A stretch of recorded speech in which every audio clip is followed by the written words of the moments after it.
Have you ever felt taken advantage of because you were too nice?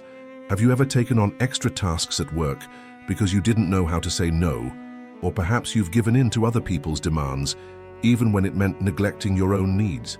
If so, you're not alone. Many people face this dilemma on a daily basis, but the problem goes beyond simple frustration. Being too nice can cost you dearly in both your personal and professional life. The fact is that in a competitive world, excessive kindness is often mistaken for weakness. This doesn't mean that being kind is a bad thing. In fact, empathy and kindness are admirable qualities. The problem arises when these characteristics lead us to give up on what really matters, our goals, limits, and well-being. And this is where Niccolò Machiavelli comes into play. Machiavelli, a Renaissance philosopher, is best known for his book, The Prince, a work that challenges traditional moral conventions by proposing a pragmatic approach to power and human relationships. Although controversial, it offers valuable insights into how to navigate the complexities of the world without being overwhelmed by them. His ideas may seem harsh at first glance, but when applied ethically and strategically, they become powerful tools for those who want to stop being exploited and start acting more assertively. In this video, we'll explore 7 pieces of Machiavellian advice that can transform the way you deal with everyday situations. These principles will help you adopt a more strategic, realistic, and effective approach without guilt or fear. You'll learn how to prioritize your goals, project an image of authority, manage relationships intelligently, and more. Before we dive into the first piece of advice, I want you to reflect on one question. How much of what you do today is truly your own choice, and how much is the result of trying to please others? This reflection will be crucial to understanding the importance of what we're going to discuss next. Oh, and if you're not subscribed to the channel yet, take the opportunity to click the subscribe button right now. That way, you won't miss any valuable content about personal development and practical strategies to improve your life. Ready? Let's start with the first principle. The end justifies the means. Imagine this situation. You're in a work meeting and your boss asks you to take on an extra task, something that will clearly take up a lot of your time and energy. You know, you're already overwhelmed, but you don't want to seem selfish or lazy. So once again, you say yes. However, by accepting this responsibility, you compromise your ability to deliver your own projects with quality. The result? You feel frustrated, tired, and even run the risk of being undervalued for not prioritizing what really matters. This is a common trap for those who have trouble setting boundaries. And this is where Machiavellian's first principle comes in. The end justifies the means. While this phrase is often misinterpreted as an encouragement to be unethical, it actually suggests something much more practical. Focus on the bottom line, even if it requires making difficult or uncomfortable choices. In other words, your decisions should be guided by the bottom line, not just by your emotions in the moment. Let's apply this to the example above. If your goal is to deliver an important project with excellence, saying no to the extra task may be the most strategic choice. Yes, there may be some initial discomfort in saying no, but the end result, a successful project and professional recognition, justifies the decision. It's about thinking long-term and not giving in to the fear of displeasing others. Another practical example comes from negotiations. Imagine that you are seeking a raise. To achieve this goal, you may need to confront your boss or assertively present your accomplishments. This may seem uncomfortable or even risky, but the end, a fair salary and well-deserved recognition, makes the means justifiable. Machiavelli teaches us that great achievements often require difficult choices, and that is not a bad thing. It is simply a matter of prioritizing your goals over momentary guilt. Of course, it is important to emphasize that this principle must be applied within ethical limits. We are not suggesting that you manipulate or harm others to achieve your goals. The main point is that your decisions should be guided by the final impact, always balancing assertiveness and integrity. By adopting this mindset, you'll start to realize that small changes in your approach can yield big results. For example, by stopping automatically saying yes and starting to evaluate the impact of each decision, you'll gain more control over your life and avoid being taken advantage of. So, have you identified any areas of your life where you could apply this principle? Think about it as we move on to the next tip, which deals with how your image influences the way others treat you. But first, I want to ask you a favor. If you agree that focusing on results is more effective than trying to please everyone, please like the video here. Your interaction is essential to help the channel grow and impact more people. Have you ever heard the phrase, "looks can be deceiving"? Well, in many cases, appearances are not only deceiving, they also define how we are treated by others. This brings us to the second Machiavellian principle. Perception is more important than reality. It may sound superficial at first glance, but this idea is incredibly powerful when applied strategically. Think about it. How people see you directly influences how they interact with you. If you project confidence, authority, and control, people tend to respect you more. On the other hand, if your posture communicates insecurity or hesitation, even unintentionally, you may be underestimated or even taken advantage of. It's not about pretending to be someone you're not, but rather about understanding that the way you present yourself shapes other people's perceptions. A practical example of this can be seen in work meetings. Imagine two people giving a presentation. One of them speaks clearly, maintains eye contact, and appears confident in his words, while the other seems nervous, avoids looking at his colleagues, and stutters when answering questions. Even if both have similar technical skills, which one is likely to be taken more seriously? Exactly. The perception of confidence and preparation ends up being as important as the actual content of the presentation. This also applies to social interactions. Let's say you're at a professional networking event. If you walk into the room with a firm stance, greet people with a genuine smile, and show interest in their conversation, you'll be perceived as trustworthy and interesting. Now imagine the opposite. You walk in hesitantly, look at the floor, and speak quietly. Chances are people will simply walk right past you without paying much attention. The key here is to master your image. This doesn't mean you have to be outgoing or perfect all the time. It does mean that small changes in the way you carry yourself can have a significant impact. For example, standing up straight, speaking clearly, and avoiding body language that conveys insecurity, like crossing your arms or swaying your body, are all important steps. Also, practice sharing your accomplishments in a natural way, without arrogance, but also without false modesty. People need to know what you do well, and it's up to you to communicate that. It's worth remembering that this principle isn't about creating an artificial facade. It's about ensuring that the narrative about who you are is within your control. If you don't nurture that narrative, others can fill in the gaps with misinterpretations, and ultimately, those interpretations can influence opportunities, relationships, and even your self-esteem. Now, think about it. How do you think others perceive you? Is your current image aligned with your goals and values? If not, it may be time to adjust some things. In the next tip, we'll explore how to manage relationships intelligently, especially when dealing with allies and adversaries.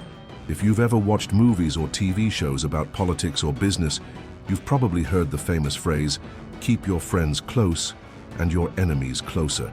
This is one of Machiavelli's most iconic principles, and while it may seem dramatic at first glance, it carries practical wisdom that can completely transform the way you deal with interpersonal relationships. The central idea here is simple but powerful. Understand who your allies and adversaries are and manage those relationships strategically. This doesn't mean you need to create enemies or manipulate the people around you. Rather, it's about being aware of the intentions and power dynamics in your interactions, whether in a professional, social, or personal setting. Let's start with allies. Keeping your friends and supporters close is crucial because they can be your support network in times of difficulty. At work, this might mean cultivating relationships with colleagues who share your values and goals. In your personal life, it might mean investing in genuine friendships that offer trust and reciprocity. However, keeping your allies close also means being aware of changes in relationships. Sometimes people who were once your allies can drift away or even become adversaries, and it's important to recognize these signs before it's too late. Now let's talk about your opponents. Why keep them even closer? The answer lies in information. When you know what your opponents are thinking or planning, you gain a strategic advantage. This doesn't mean you have to befriend them or curry favor with them. It does mean that by observing their actions and understanding their motivations, you can predict future moves and prepare to counter them effectively. A practical example of this can be seen in the corporate environment. Imagine that you have a competitive colleague who often tries to highlight your flaws or take credit for your ideas. Instead of avoiding him or engaging in open conflict, try to keep him close. Observe how he acts in meetings, how he communicates with others, and what his strategies are. With this information, you can neutralize his actions or even use them to your advantage. For example, if he tends to interrupt your presentations, anticipate this, prepare solid arguments, and establish clear boundaries from the beginning. In a social context, this principle also applies. Let's say you have someone in your life who is constantly criticizing your choices or trying to undermine your confidence. Instead of cutting ties immediately, take a closer look at this person's behavior. Is he or she acting out of jealousy, insecurity, or some other reason? By understanding his or her intentions, you can decide how to deal with him or her, whether it's by adjusting your stance, confronting him or her diplomatically, or simply reducing his or her influence in your life. It's important to note that this advice should not be used to manipulate or harm others. The goal is to protect your interests and ensure that you are always one step ahead in complex situations. Information is power, and the more you know about the people around you, the better you will be able to navigate the nuances of human relationships. Before we move on to the next piece of advice, consider this. Who are your allies and adversaries right now? Have you invested enough time in your support networks? And most importantly, are you aware of the intentions of those who may pose challenges on your journey? These questions are key to applying this principle effectively. But before we continue, I would like to ask you something important. If you agree that understanding relationship dynamics can help you achieve your goals, leave a comment below sharing a situation where you realize the importance of keeping someone close. Your experience may inspire others to reflect on their own strategies. Have you ever heard someone say that it's better to be loved than feared? While this idea may seem noble at first glance, Machiavelli offers a different perspective. It is much safer to be feared than loved when it is not possible to be both. This quote may sound controversial, but it contains a powerful truth about how to secure authority and respect in a world where people often prioritize their own interests. Before we go any further, it's important to clarify something. Being feared in this context doesn't mean being cruel, intimidating, or oppressive. It means projecting a firm, confident, and unwavering demeanor so that others know you won't be taken advantage of or manipulated. In other words, it's about cultivating genuine respect, even if that means giving up everyone's approval. Think of historical or contemporary leaders who are remembered for their ability to command respect. They were not necessarily universally loved, but their clear decisions and well-defined boundaries ensured that they were taken seriously. In the workplace, this principle can be applied in practical ways. For example, imagine a manager who always gives in to employee demands, even when those demands are detrimental to the progress of the work. This may be seen as nice or kind, but it also risks being underestimated or ignored. Now imagine a manager who imposes fair but firm rules and does not hesitate to confront inappropriate behavior. This type of leadership, although it may initially cause some discomfort, tends to be respected and followed more consistently. The same goes for personal situations. Let's say you have a friend or family member who constantly intrudes on your boundaries, whether by asking for excessive favors or disrespecting your time. If you always give in without question, this person may start to take your kindness for granted. However, by setting clear boundaries, even if it creates some initial friction, you're communicating that your needs and priorities matter too. Not only does this strengthen your position, it also creates more balanced and healthy relationships. A crucial point here is that being feared or respected does not exclude the possibility of being loved. In fact, the two can coexist when there is clarity and coherence in one's actions. For example, a leader can be admired for his integrity and at the same time respected for his firmness. The problem arises when we try to be loved at any cost, sacrificing our boundaries and goals in the process. In such cases, we run the risk of being seen as weak or passive. To apply this principle, start by evaluating your daily interactions. Are you regularly allowing others to overstep your boundaries? Are you avoiding confrontation for fear of being frowned upon? If so, it may be time to adjust your approach. Small changes, such as saying no politely but firmly, or confronting problematic behavior assertively can make a big difference. Remember, respect is earned not only by your positive qualities, but also by how you handle challenges and adversity. Before we move on to the next piece of advice, consider, in what areas of your life do you feel you need to set more boundaries? How can you balance kindness and firmness to ensure that they are respected? These questions are key to applying this principle effectively. One of the biggest mistakes we can make is believing that there is only one right way to do things. The truth is that the world is constantly changing, and what works today may not work tomorrow. This is why Machiavelli emphasizes the importance of adapting to circumstances. This principle teaches us that flexibility and the ability to adjust are essential to navigating life's complexities and achieving our goals. Think about it. Imagine you're following a detailed plan to achieve a goal. Perhaps it's a professional project or a career change. However, something unexpected happens. An obstacle arises, your circumstances change, or the people around you make decisions that affect your plans. What do? If you stick rigidly to the original plan without considering the new circumstances, you may end up frustrated, unmotivated, or even fail completely. On the other hand, if you know how to adapt your strategy, you can turn the challenge into an opportunity for growth. A practical example of this can be seen in the professional environment.